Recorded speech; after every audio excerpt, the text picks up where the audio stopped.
Tomen su lugar, hermanos, por favor. Por favor, tomen su lugar. Y bueno, vamos a meditar en la palabra de nuestro Dios. Y quiero pedirles que estén atentos a las citas que vamos a ir mencionando. Y pedirles si alguien encuentra la cita y me puede ayudar para hacer las lecturas. Van a ser algunas lecturas, no son muchas, pero vamos a estar meditando en los evangelios, así que por ahí les pido que estemos atentos. Hoy este tema que tocamos el día de hoy, normalmente se predican las 7 palabras, es una tradición dentro de la iglesia cristiana. De hecho, toda la Semana Santa es una tradición, pero no porque sea una tradición es malo. Hay tradiciones que tienen una base bíblica, hay tradiciones que no tienen una base bíblica, pero que no van en contra de la palabra de Dios, y hay tradiciones que ni tienen base bíblica, pero que sí van en contra de la palabra de Dios. Voy a poner un ejemplo: la Navidad, aun cuando no hay un pasaje claro que diga que tenemos que celebrar la Navidad como la debemos de celebrar, está implícito en el Evangelio que cuando Jesús nació celebraron su nacimiento, los ángeles, los pastores, hubo gozo en el cielo, o sea, se celebró la Navidad porque Navidad significa nacimiento. Pero como tal no está escrito en la Biblia que celebremos la Navidad ni cómo la debemos de celebrar, pero tradicionalmente la celebramos, pero no va en contra de la palabra de Dios. Pero tenemos, por ejemplo, una celebración que en México es muy fuerte, que es la celebración de los santos difuntos y del Día de Muertos, y ahora se ha metido el famoso Halloween de hace muchos años para acá. Esa es una celebración que en primer lugar no es bíblica y en segundo lugar va en contra de la palabra de Dios.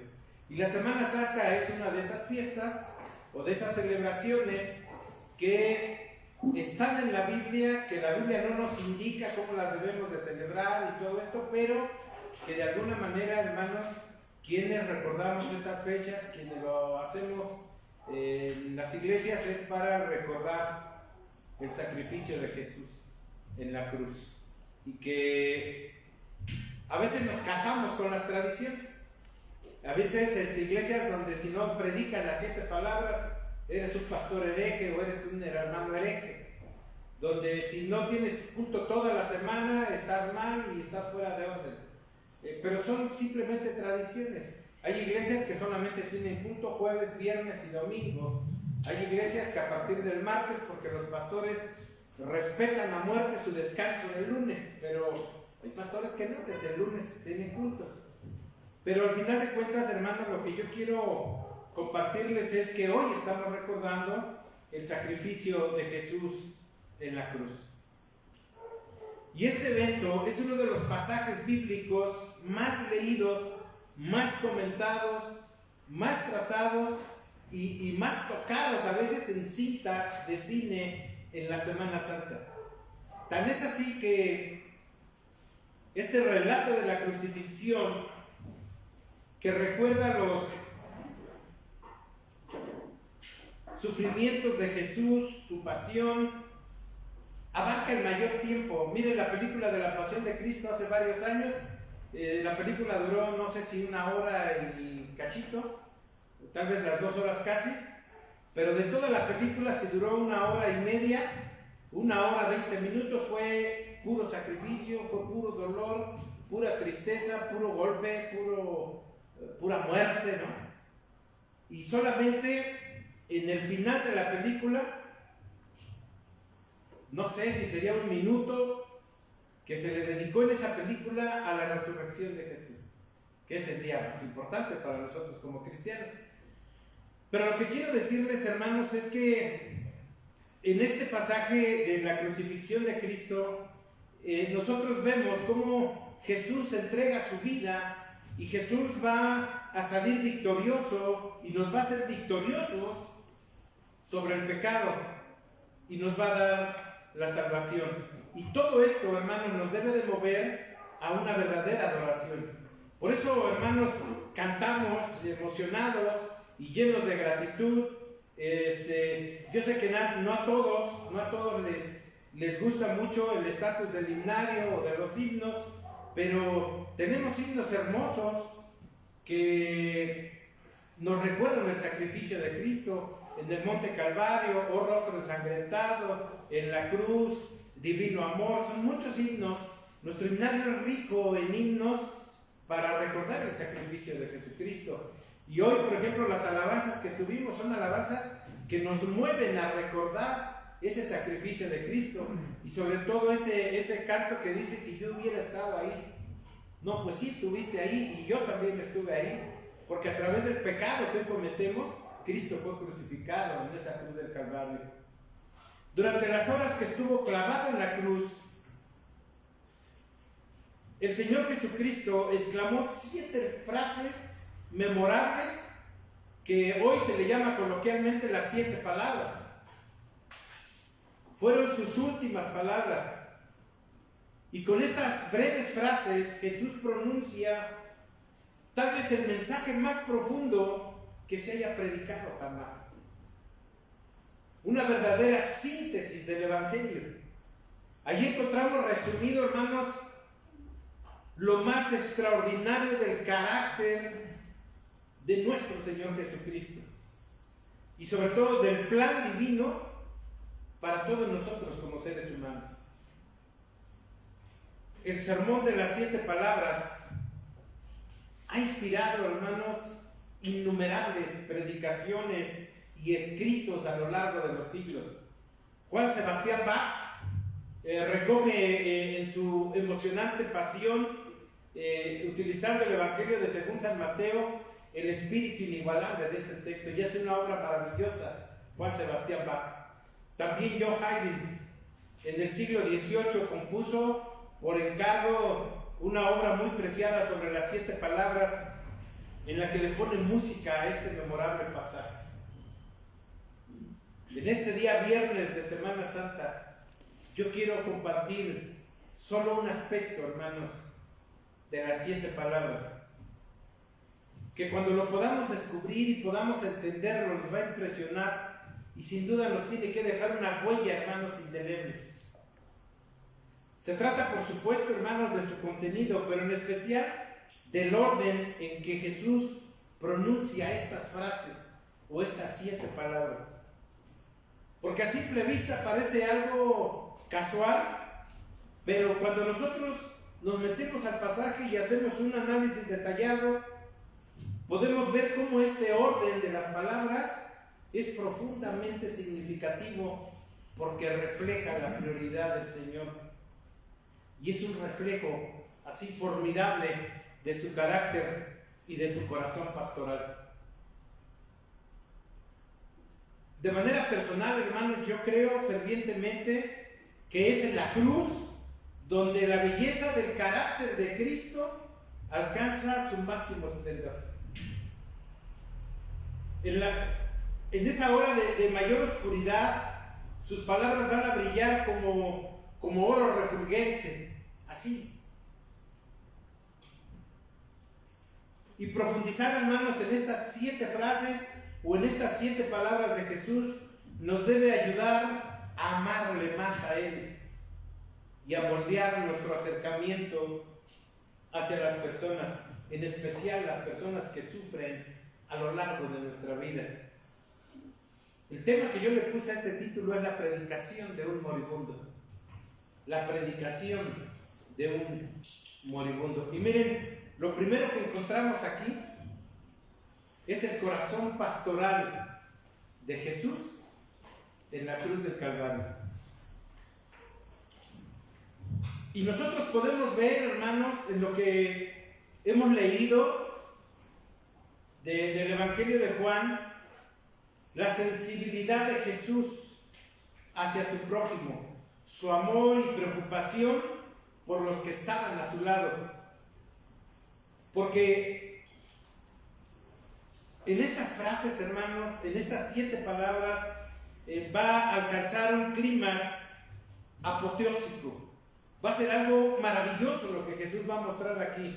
Miren, lo más natural en las horas previas a la muerte, sobre todo cuando una persona es condenada a morir, normalmente esas horas la persona se concentra en sí misma, en sus pensamientos, en sus emociones, alejándose tal vez de su entorno, en un proceso de ensimismamiento tan lógico como comprensible de lo que está por ocurrir. Incluso cuando esta muerte es por enfermedad, todos entendemos, hermanos, que el centro de lo que está sucediendo ahí no son los demás, no son los que le acompañan, sino aquel que está a punto de morir. En la cruz ocurre exactamente lo contrario. Jesús se olvida de sí mismo y de sus necesidades, que sí las va a expresar también más tarde, y se concentra en los que están cerca de él. No importa que sean sus enemigos los que lo están torturando, no importa que sean unos simples desconocidos los que fueron crucificados con él, no importa que sea un ser tan amado como su madre, que está al pie de la cruz sufriendo por la muerte de su hijo. Para todos tiene las palabras justas que necesitaban ellos. A cada uno de ellos el Señor le habla conforme a su necesidad, tal como se profetizó 400 años antes con el profeta Isaías, cuando dice: el Señor me dio lengua de sabios para saber hablar palabras. Nunca nadie, hermanos, ha tenido una demostración tan grande de amor en la hora de la muerte. Un corazón pastoral tan genuino como nuestro Señor Jesucristo. Y este buen pastor, el príncipe de los pastores, va a morir pastoreando y predicando. Las palabras de Jesús en la cruz, hermanos, contienen como un tesoro comprimido la esencia del carácter divino y del Evangelio. Su profundo amor hacia todas las personas, hacia todos sin excepción. Esa sensibilidad que Él tiene hacia los que sufren. Su sabiduría para hablar a cada uno según su necesidad. Eso es lo que Cristo va a expresar en la cruz del Calvario. Y miren, en las primeras 3 frases o en las primeras 3 palabras, Jesús muestra una preocupación intensa por los que estaban cerca de Él. Todos aquellos que en aquella hora de angustia y dolor supremo eran su prójimo, a cada uno de ellos les va a dar una palabra que van a necesitar en ese momento. Quiero invitarles a que me ayuden a buscar Lucas 23, versículo 34. Lucas 23, 34.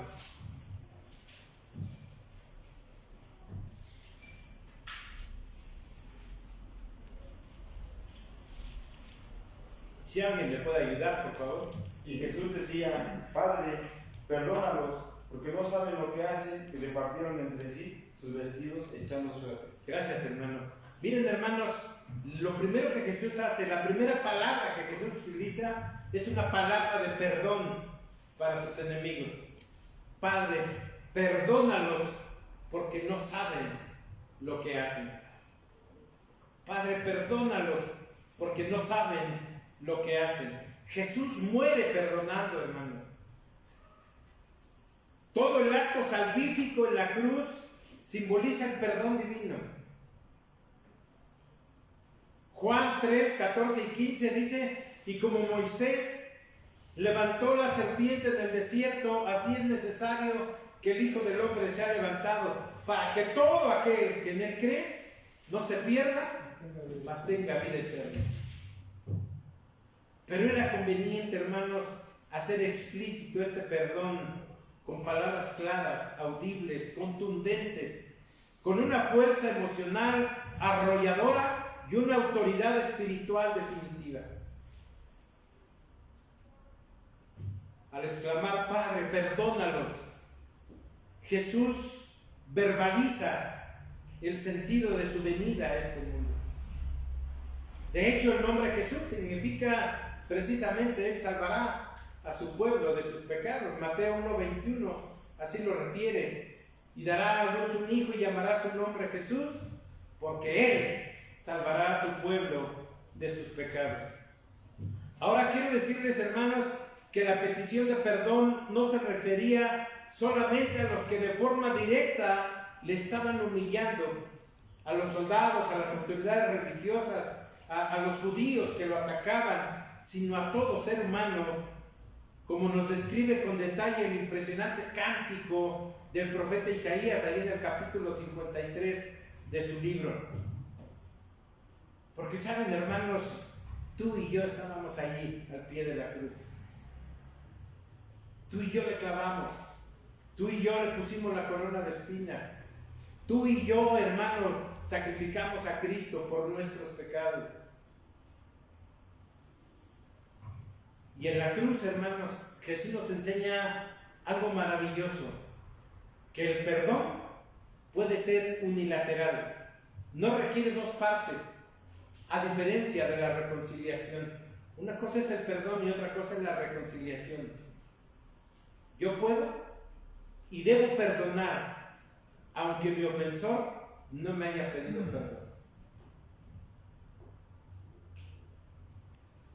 Esteban, el primer mártir cristiano, bajo la furia de las piedras que lo estaban matando, fue el primero que imitó esta forma modélica, vamos a llamarlo de alguna manera, de su maestro y señor, cuando dice la escritura ahí en el libro de los Hechos, que puesto de rodillas, dice que Esteban clamó a gran voz, Señor, no les tomes en cuenta este pecado, y habiendo dicho esto, dice, durmió. Hermanos, nosotros somos llamados a hacer lo mismo. Perdónalos, porque no saben lo que hacen. En la hora de la muerte, hermanos, hay gente que todavía se aferra a no perdonar. Hay gente que no se atreve a perdonar porque el rencor es más grande. Jesús, a pesar de que lo estaban escupiendo en ese momento, de que lo estaban maldiciendo, de que lo estaban flagelando, de que ya lo habían clavado en la cruz, Jesús, la primera palabra es una palabra de perdón para sus enemigos. Padre, perdónalos porque no saben lo que hacen. Jesús nunca clamó y le dijo, Señor, ahí te los encargo, porque tú tienes poder para vengarme. Jesús no se preocupó por él. Jesús se preocupó por el pecador que lo estaba humillando. Y la segunda palabra, hermanos, es una palabra de salvación para unos malhechores. Miren, Lucas 23:43, si alguien me ayuda, por favor. Entonces Jesús le dijo, de cierto te digo que hoy estarás conmigo en el paraíso. Gracias. Jesús murió acompañado, hermanos, de dos desconocidos. Probablemente nunca antes estos dos malhechores habían cruzado palabra con el Señor. La historia es conocida. A las puertas de la muerte, uno de ellos tiene temor de Dios y le ruega a Jesús y le dice, acuérdate de mí cuando vengas en tu reino. Y la respuesta de Jesús es tan inmediata como clara, así. Jesús le da aquello que más necesitaba en ese momento. ¿Qué necesitaba ese malhechor en ese momento, hermanos? Puede ser perdón, pero ¿qué otra cosa necesitaba? Esperanza. La esperanza que nace de la salvación de Cristo y que sería para este hombre un fortísimo consuelo. Bueno, el escritor de Hebreos dice, ahí en Hebreos 6:18, para que por dos cosas inmutables en las cuales es imposible que Dios mienta, tengamos un fortísimo consuelo, los que hemos acudido, dice, para asirnos de la esperanza puesta delante de nosotros.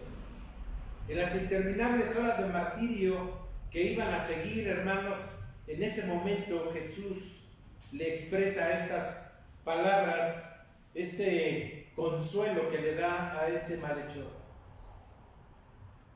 Por cierto, la actitud de Jesús, llena de misericordia, nos recuerda que es posible ser salvo in extremis, se llama.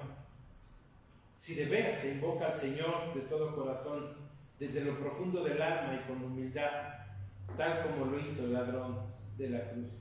Hay gente que yo he escuchado y me dice, es que pastor, para mí se me hace injusto que Dios perdone a una persona cuando está a punto de morir y fue un malvado. Y a veces dicen, es que Dios no puede perdonarle, o sea, ¿cómo le va a perdonar? Si fue un desgraciado toda su vida y ya cuando está a punto de morir pide perdón y Dios lo perdona. Pues, ¿qué clase de Dios tenemos? Ese es nuestro Dios, ese es el amor de Dios, esa es la misericordia de Dios, esa es la gracia de Dios. Y como Él es Dios, nosotros no podemos cuestionarle nada. El ladrón de la cruz, pues tal vez nunca fue a la iglesia, nunca diezmó, nunca ofrendó. Era un ladrón, era un hombre que se dedicaba a robar. No sabemos si llegó a matar a alguien, pero al final, hermanos, al final de todo, Él reconoció a Jesucristo como su Señor y Salvador. Por eso, hermanos, yo hago mucho énfasis en este tiempo. Yo he escuchado hermanos que han perdido un ser querido, que no se acercaba a la iglesia, que no venía al templo, y que me dicen, pastor, yo dudo que esté con Dios porque mi hijo fue malo, porque mi hijo nunca quiso reconocer a Dios. Y yo le decía, hermana, cuando Dios trata con una persona en su agonía, en su enfermedad, solamente Dios sabe dónde está esa persona.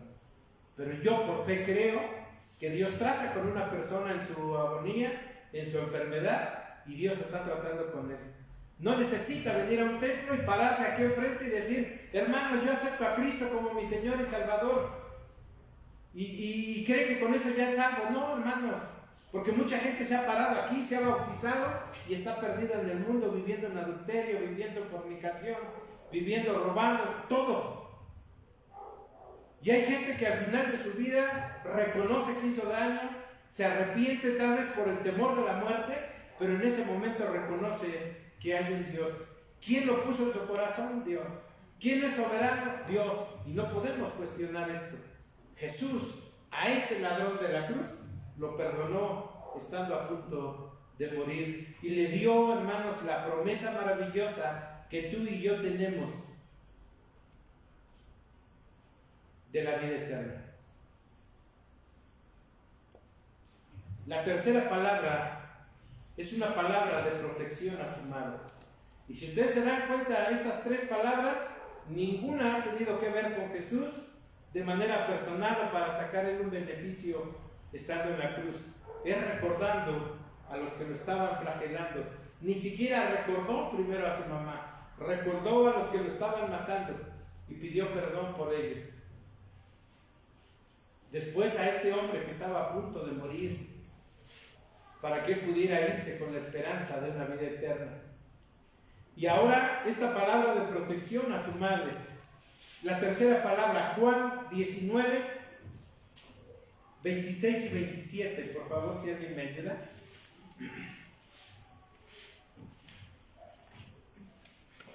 Cuando vio Jesús a su madre y al discípulo a quien él amaba, que estaba presente, dijo a su madre, mujer, he ahí tu hijo. Después dijo al discípulo, he ahí tu madre. Y desde aquella hora el discípulo la recibió en su casa. Gracias. Miren, hermanos, es bien significativo que las últimas palabras de preocupación y cuidado por un ser humano que Jesús pronuncia en esta tierra sean para su mamá. Es la rúbrica final a una vida pensando siempre en los demás y en cómo servirles. Anoche Dani nos compartía del lavado de pies que hizo Jesús. Jesús en esta vida, hermano, nos enseñó una vida de servicio, no de protagonismos, no de liderazgos dañinos como hay hoy en día. Jesús nos enseñó una vida de servicio en la obra. Jesús no podía olvidar a su madre en esta hora de dolor, que sin duda era dolor para él físico, pero para su madre era un dolor lacerante en su corazón. El corazón de María estaba destrozado por la agonía de su hijo, desolado por un final tan trágico de Jesús. Además, María, casi con toda seguridad, hermanos, para este momento María era viuda, por lo que quedaba en una situación totalmente de desamparo. Pero el Señor, el pastor por excelencia, no podía descuidar su deber de honrar a su padre y a su madre. Y tal vez alguien diga, pastor, pues no dice que ya su padre ya no vivía. Bueno, al Jesús honrar a su madre, honraba también a su padre.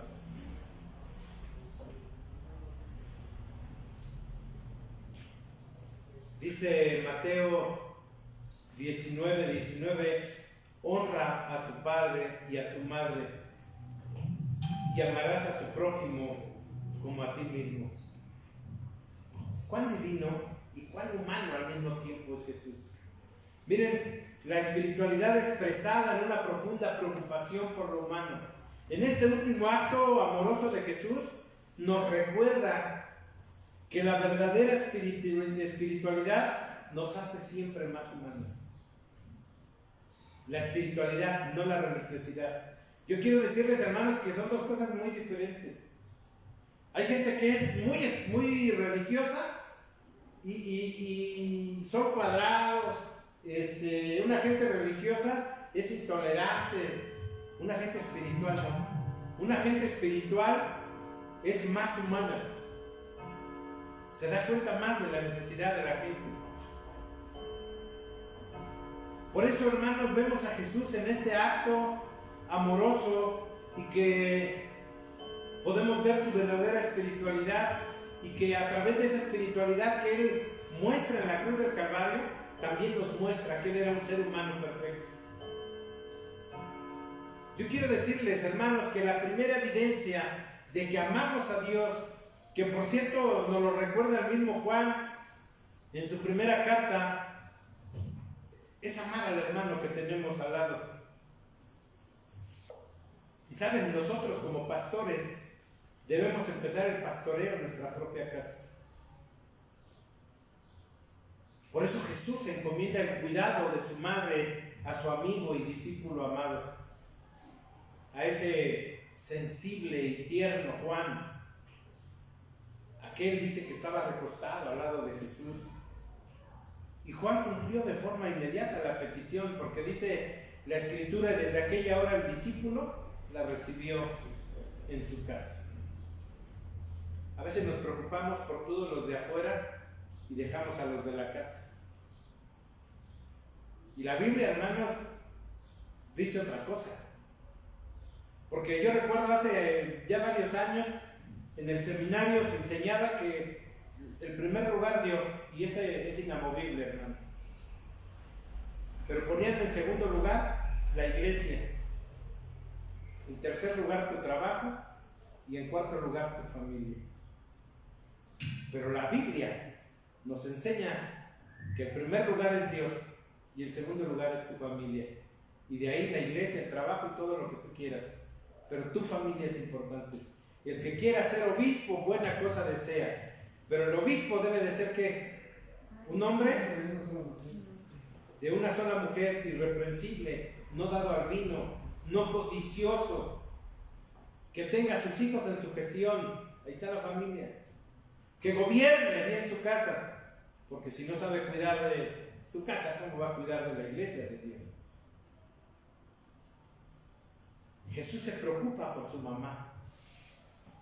Esta tercera palabra, que es la expresión hacia los demás todavía, Jesús recuerda a su madre y su discípulo amado responde al llamado de Jesús.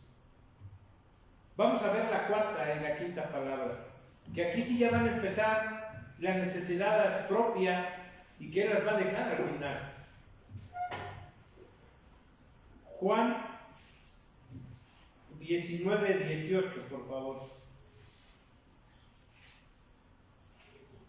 19:28, perdón. Después de esto, sabiendo Jesús que ya todo estaba consumado, dijo: para que la escritura se cumpliese, tengo sed. Gracias, hermano. ¿Cuán significativa la expresión, hermanos, con que Juan prosigue el relato después de esto? Y esto, hermanos, es interesante porque hasta aquí hemos visto cómo aún en la hora misma de la agonía Jesús se da y sirve. Pensó en todos los demás antes que en él mismo. Buscó satisfacer las necesidades de su prójimo, tanto espirituales, que es la salvación y el perdón, como las necesidades humanas y terrenales, como fue la protección de su madre viva. Solo después de esto, dice Juan, es decir, tras esta genuina manifestación de su corazón pastoral, Jesús va a expresar sus propias necesidades. Una necesidad física. Tengo sed.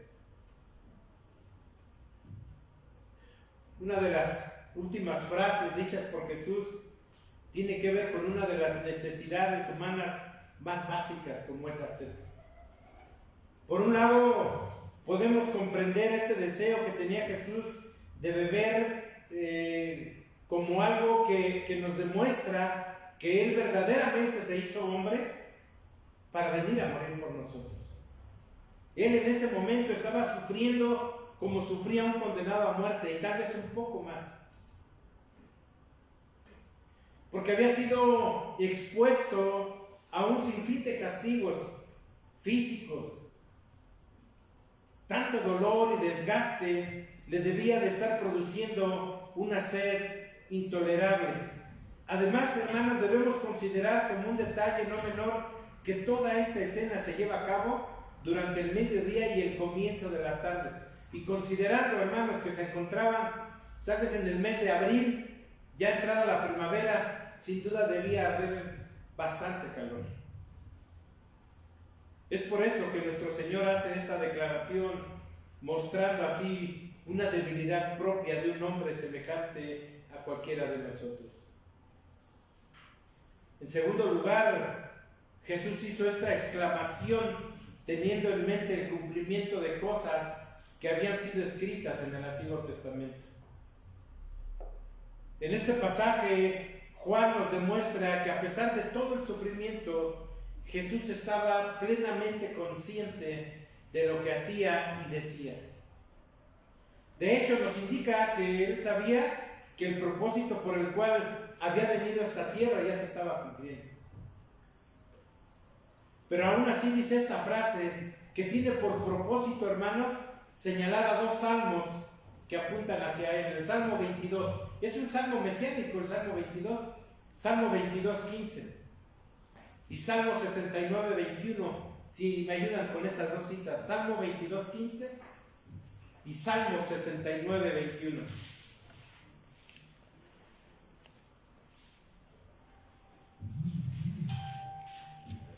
Como un tiesto se secó mi vigor, y mi lengua se pegó a mi paladar, y me ha puesto en el polvo de la muerte. Amén.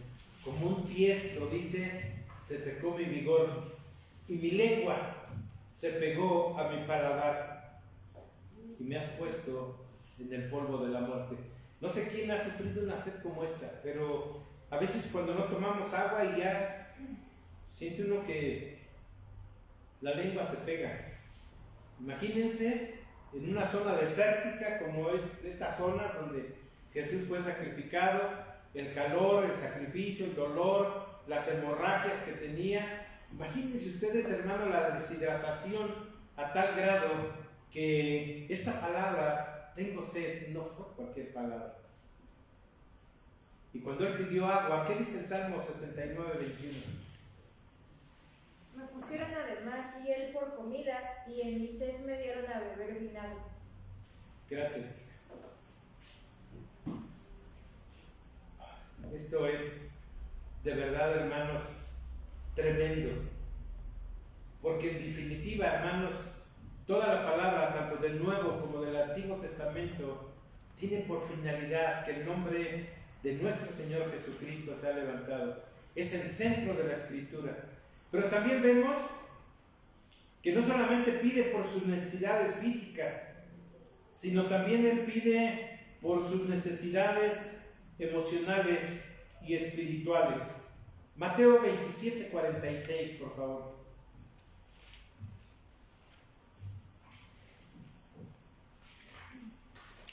Cerca de la hora novena, Jesús clamó a gran voz diciendo: Elí, Elí, lama sabactani.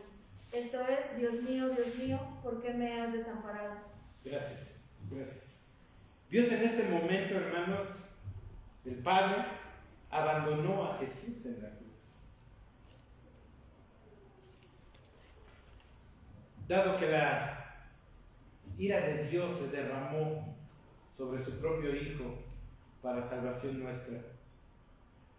En este momento, en esa hora tan solemne, toda la ira que debería de ser derramada sobre nosotros fue derramada sobre el justo, fue derramada sobre aquel que nunca pecó. La soledad y el sentimiento de lejanía del Padre sin duda marca el máximo dolor de Jesús. Hermanos, no hay mayor infierno que la separación de nosotros con Dios.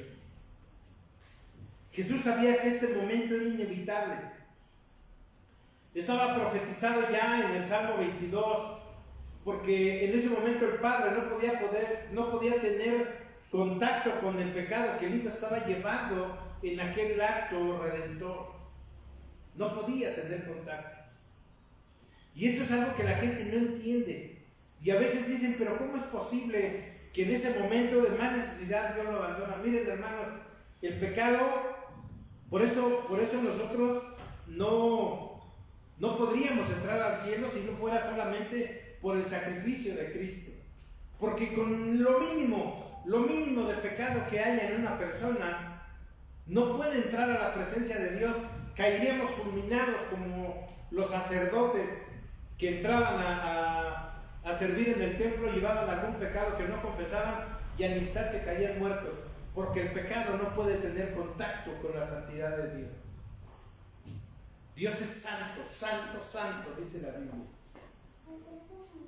Y entonces, mis amados hermanos, en ese momento nuestro Señor Jesucristo sufre ese alejamiento del Padre y Él está sufriendo por ti y por mí.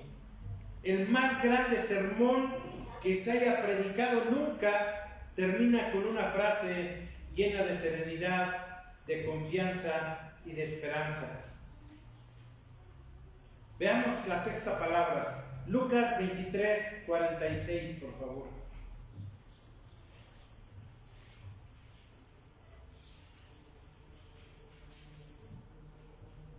Entonces Jesús, clamando a gran voz, dijo: Padre, en tus manos encomiendo mi espíritu. Y habiendo dicho esto, expiró.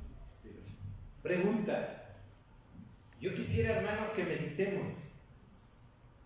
Si Jesús es Dios, ¿por qué dijo, Padre, en tus manos encomiendo mi espíritu? Y esta es una de las preguntas, hermanos, que más nos hacen a los que creemos en la doctrina de la Trinidad. Si Jesús es Dios, ¿por qué dijo, Padre, en tus manos encomiendo mi espíritu? Y saben, hermanos, debemos entender que cuando leemos una declaración acerca de Jesús, es importante, hermanos, determinar si le describe a Jesús como hombre o como Dios. Además, hermanos, cuando Jesús habla en las Escrituras, un buen estudiante bíblico, un hermano creyente en Cristo que tome el tiempo para estudiar la Biblia, debe de determinar si él habla como hombre o si lo hace como Dios. Cuando vemos una descripción de dos naturalezas con respecto a Jesús, hermanos, no debemos pensar en dos personajes o dos personas en la deidad o de dos dioses, sino que debemos de pensar en espíritu y en la carne. La humanidad de Cristo, hermanos, nos puede indicar que Él oraba, lloraba, aprendía, obedecía, sufría, lloraba. La naturaleza divina, hermanos, está en control y Dios era fiel a su propio plan. Pero la naturaleza humana tiene que obtener ayuda del Espíritu y tuvo que aprender obediencia al plan divino. La Escritura, hermanos, demuestra que Jesús era totalmente humano, que Él tenía cada atributo de la humanidad, menos la naturaleza pecaminosa heredada de la caída de nuestros primeros padres. Porque si nosotros negamos la humanidad de Jesús, enfrentamos un problema, hermanos, con el concepto de la redención y la propiciación. Porque si Jesús no era completamente humano, podría, y esta es pregunta, hermanos, ¿podría su sacrificio ser suficiente para redimir a la humanidad? Cuando dice la Biblia que por un hombre entró el pecado y por un hombre va a entrar la salvación. ¿Podría Él realmente ser un verdadero sustituto para nosotros en la muerte?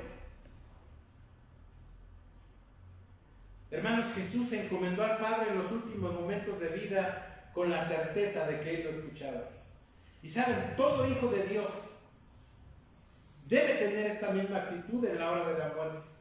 La certeza de que nuestro espíritu pasa a las manos del Padre amante que nos va a recibir con gozo en su gloria. Pero todo esto es posible porque Jesucristo en la cruz pudo concluir su sermón con la séptima y última palabra que va a sellar todo este sacrificio. Juan 19:30.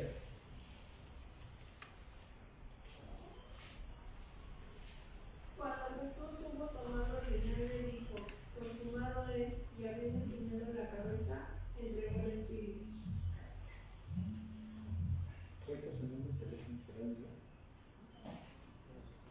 No, ¿verdad? La Biblia dice en Juan 19:30: entonces Jesús, cuando hubo tomado el vinagre, dijo: consumado es, e inclinando la cabeza entregó ¿qué? El espíritu. En Marcos 15:37 leemos y dice: y Jesús, dando un fuerte grito, expiró.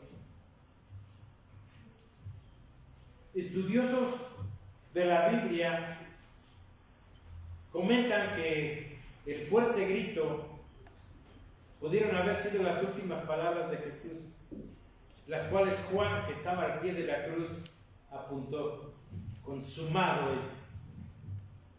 Y hermanos, si nosotros pudiéramos escuchar por un momento la voz de Cristo expresando esta palabra: consumado es. Lo que dijo en alta voz, lo dijo para que todos pudieran escucharlo. Sacó ese gran grito hacia su Padre en el cielo, enfrente de todos, derrotando, hermanos, a todas las fuerzas del mal, pues Cristo había cumplido su misión en la cruz. Jesús se convirtió en el último sacrificio por nuestros pecados. La palabra consumado viene del griego tetelestai, es esta palabra griega, que quiere decir pagado en su totalidad, cubierto el costo en su totalidad. Este término es utilizado en cuestiones de contaduría, indicando el pago de una cuenta. Consumado es. La singularidad de cómo se escribió está en pretérito, este texto o esta palabra tetelestai está en pretérito y habla de que ya se terminó una acción, pero que también continúa siendo. Y esta es la esencia de lo que Cristo vino a hacer. Él vino a terminar o a consumar la salvación de Dios en nosotros. Él vino a pagarlo todo por nosotros.